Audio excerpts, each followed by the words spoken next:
Nanumpa si Bangsamoro Autonomous Region and Muslim Mindanao Interim Chief Minister Abdul Rauf Sami Gambar Makakua bilang bagong miyembro ng Mindanao Development Authority o MINDA Board of Directors.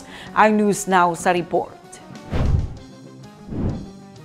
Kasunod ng serye ng aktibidad sa ilalim ng BIMP IAGA na naglalayong palakasin ang ugnayan at pag-unlad sa buong Mindanao Region, formal na nanumpa kay MINDA Secretary Leo Tereso Magno si Chief Minister Abdul Rauf Sami Gambar Makakua bilang miyembro ng MINDA Board of Directors.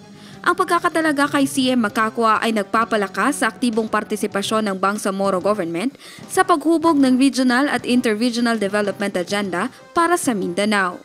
Binigyang diin ng Chief Minister ang kanyang matatag na paninindigan sa mga prinsipyo ng Bangsamoro na nakaangkla sa moral governance, peace-driven development at tapat na pagsiserbisyo sa komunidad. Kasama rin niyang nanumpa bilang bagong miyembro ng MINDA Board sina Governor Nilo De Meri Jr. ng RDC Region 13 at Governor Emilio Talinio Mendoza ng RDC Region 12. Layunin nilang sama-samang isulong ang inclusive at sustainable growth sa buong Mindanao sa pamamagitan ng mas malalim na kolaborasyon at koordinasyon ng mga rehiyon.